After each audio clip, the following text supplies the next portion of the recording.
Through his words of welcome, Pope Benedict drew us into the consideration of the wonders of God's creation, culminating in the astounding reality of the human family.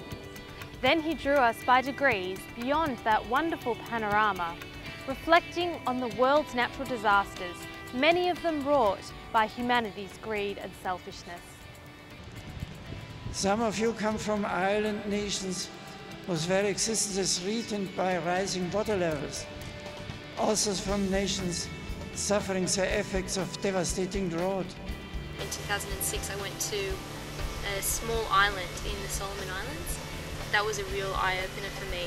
That I really touched poverty. Even though all the people in the Solomon Islands, they looked so happy, I could see like this is not just.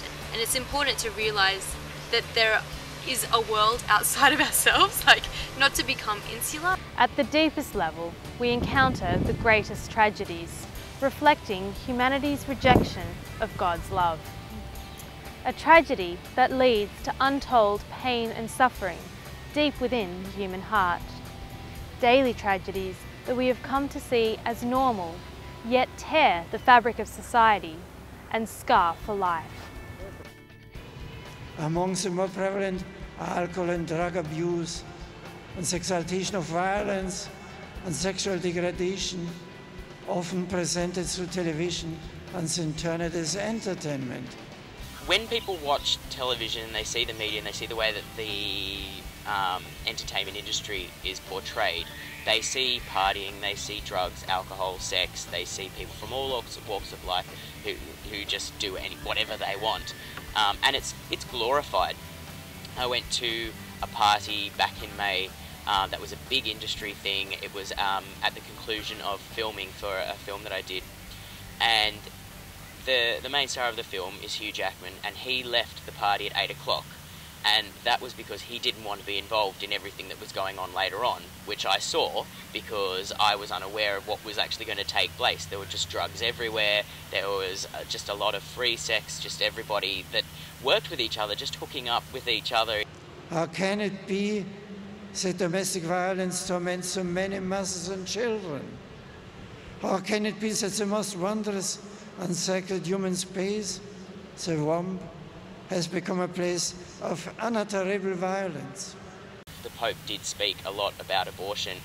The young people today really see it as just another medical procedure. I think the reason that I'm anti-abortion is not just from my religion, it's also from personal experience. Being someone who was adopted, I figured that my biological mother had two options, adoption or abortion, and obviously I'm very happy that she chose the adoption, and people know that I'm anti-abortion. And you can explain in not necessarily religious terms, but even philosophical terms. You can go back to the foundation, to the root. What is a human being?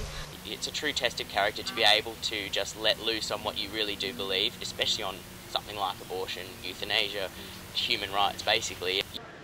To not be fooled by those who see you as just another consumer in a market of indifferentiated possibilities, where choice itself becomes the good. So like one of the challenges for young people today, especially for young girls, is all of the other factors that tell them what it is to be a young girl or an acceptable young girl in our society. And many of these messages are very contradictory in that they have to have, you know, the perfect body. We're children of God. We are we're not just a body, and that can be and should be reflected in the way that we dress. There's an image out there that girls in general feel the need to put out there. Unfortunately, that image is a little bit come and get me, and they end up getting the wrong kinds of guys. They tell me that they have all this anxiety and they feel like the pressure of all these expectations, and I can see that sometimes a lot of their self-worth is based on these external factors. I think sometimes they feel like the way that they are encouraged to dress is going to never get them a guy, and so they will adhere to the social norms, and then they will be surprised by the kinds of people they get out there. They'll have their drinks spiked by people. It all just comes down to listening to your inner self rather than externals around you, and I think we're all to blame for listening to the externals around us, because society at the moment is all about going for what you want. Do we recognize that the innate dignity of every individual rests on his or her deepest identity as image of the creature, and therefore that human rights are universal? When Benedict XVI came for World Youth Day, he really talked about the identity of a Christian, of what it means to be a Christian, and that it's sort of this core that we can always know that we're valued in God's eyes, and that we don't have to be a goddess or have this perfect image to be loved. Experiences detached from any consideration of what is good and true can lead not to genuine freedom, but to moral or intellectual confusion, to a lowering of standards, to a loss of self-respect, and even to despair. I did walk away at one stage in my life.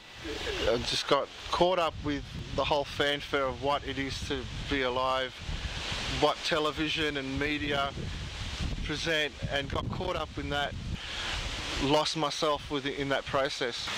I made a decision that I did not want to live the way I was living. There was an empty void within me, and I was spiritually empty of everything in my life.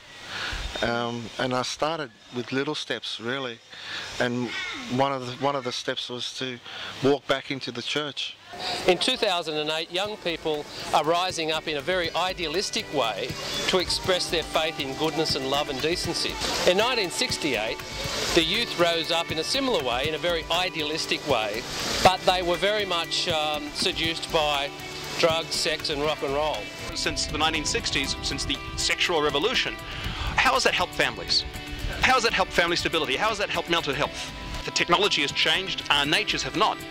And so in our human relationships with each other, you know, to say that you shouldn't steal, to say that marriage is important. We actually sat in the darkness for a few decades. The youth of the world have rejected that dark energy and said, we want God's love, we want goodness and kindness and decency, we believe in the family unit, we believe in each other.